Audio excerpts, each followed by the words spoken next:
వేలికి ఇంకు పూసేందుకే అనేది ఒక బ్యానర్ లింక్డ్ స్టోరీగా మనం చూస్తున్నాం. ఇక్కడ చూస్తే సచివాలయ సిబ్బందికి ఇలాంటి విధులే అప్పగించాలి, ఎన్నికల్లో వాళ్ళని ఓపీఓలుగా మాత్రమే ఉపయోగించుకోవాలి, ప్రాధాన్యత లేని పనులు మాత్రమే అప్పగించాలి, వాలంటీర్లకు ఎన్నికల విధులు వద్దే వద్దు, పోలింగ్ ఏజెంట్లుగా కూడా కుదరదు, ఈసీ ఆదేశం, జిల్లా కలెక్టర్కు రాష్ట్ర ఎన్నికల ప్రధానాధికారి మీనా మెమో అంటూ కూడా చూస్తున్నాం. ఇది చాలా కీలక అంశం అనుకోవాలి. ఆల్మోస్ట్ జగన్మోహన్ రెడ్డి మీద హైకోర్టు మొట్టికాయలు వేసిన విధానం మొదలుకొని అన్ని అంశాలని ఈరోజు ఆంధ్రజ్యోతి హైలైట్ చేసింది. అందులో ప్రధానంగా ఈ రోజున అటు సచివాలయ సిబ్బంది కానీ ఇటు వాలంటీర్లు కానీ కేవలం ఎన్నికల విధులకే పరిమితం కావాలి అంటూ కూడా ఈ అంశాన్ని హైలైట్ చేసే ప్రయత్నం చేసింది ఈరోజు ఆంధ్రజ్యోతి.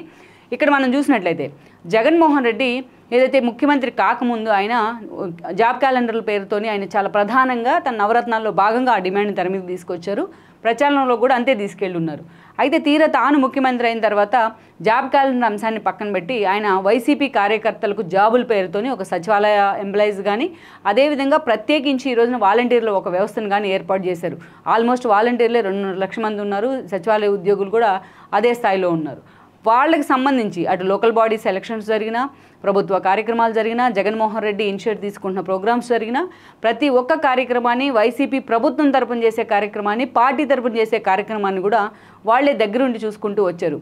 అందుకే ఆ వాలంటీర్ వ్యవస్థని, సచివాలయ వ్యవస్థని కొనసాగించాలా లేదా అనే అంశానికి సంబంధించి అటు ప్రతిపక్షాల్లో కూడా ఒక కన్ఫ్యూజన్ అయితే ఉంది. ఆ అంశాన్ని తనకు అనుకూలంగా మార్చుకునేందుకు జగన్మోహన్ రెడ్డి ఎన్నోసార్లు ప్రయత్నించారు. ప్రత్యేకించి ఇక్కడ మనం చూసినట్లయితే వాలంటీర్ వ్యవస్థకు సంబంధించి అటు కోర్టులు కూడా ప్రతిపక్షాలు వెళ్ళిన సందర్భాలు ఉన్నాయి. వాలంటీర్ల వ్యవస్థను ఎన్నికల్లో ఉపయోగించొద్దు అంటూ కూడా మాట్లాడిన సందర్భాలు ఉన్నాయి.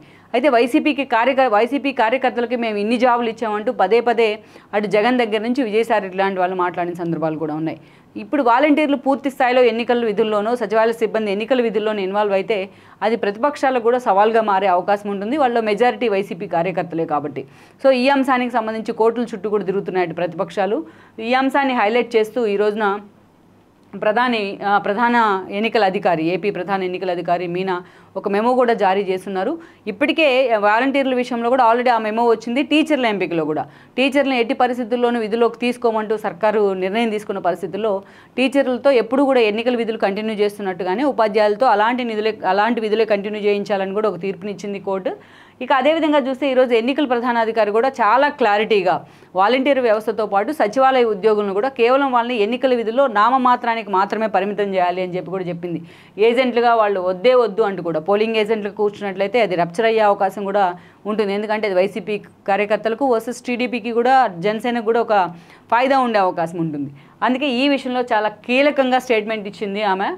సచివాలయ సిబ్బందికి ఇలాంటి విధులే అప్పగించాలి, కేవలం వాళ్ళు వేలికి ఇంకు పూసేందుకు, అసలు ఎంత పోలింగ్ పర్సంటేజ్ జరుగుతుందని పర్సూ చేసుకునేందుకో ఇలాంటి నామమాత్రపు విధులకు మాత్రమే అటు వాలంటీర్లు కానీ ఇటు అదేవిధంగా సచివాలయ సిబ్బంది కానీ పరిమితం చేయాలంటూ ఇది రాష్ట్ర ప్రభుత్వానికి ఒక షాకే అని చెప్పుకోవాలి. ఎందుకంటే చాలా ధీమాగా లోకల్ బాడీస్ కావచ్చు, ఆ తర్వాత జరిగిన అనేక బై ఎలక్షన్స్ కావచ్చు, వాలంటీర్లు సచివాలయ సిబ్బంది ఏ స్థాయిలో వైఎస్ఆర్సీపీని అధికారంలోకి తీసుకురావడం కోసం పనిచేశారనేది అందరికీ తెలిసిన విషయమే. ఇది ఈరోజు ప్రభుత్వం కూడా వాళ్ళ మీద అదే స్థాయిలో ధీమాతో ఉంది. అటు అధికారులను నమ్ముకునేది ఏ స్థాయిలో ఉందో ఇటు వాలంటీర్ వ్యవస్థని అదేవిధంగా సచివాలయ సిబ్బంది నమ్ముకోవడం మీద కూడా అంతే స్థాయిలో ఫోకస్ పెట్టారు జగన్మోహన్ రెడ్డి. వాళ్ళకి ఇంటెన్స్ పేరుతో 5,000 శాలరీ ఇస్తున్నారు. మొన్నే వాళ్ళకి ఒక 1,000 రూపాయలు పెంచడం కూడా జరిగింది ఎన్నికల దృష్ట్యా వాలంటీర్లకి. సో అలాంటి సందర్భంలో ఈరోజు ఎన్నికల ప్రధానాధికారి మీనా ఇచ్చిన ఒక రూల్ కానీ అదేగాని ఒక మెమో కానీ ఇది వైఎస్ఆర్సీపీ ప్రభుత్వానికి ఒక షాకే అని చెప్పాలి. ఇప్పుడు ఎన్నికలకు సిద్ధమవుతున్న ఈ సమయంలో.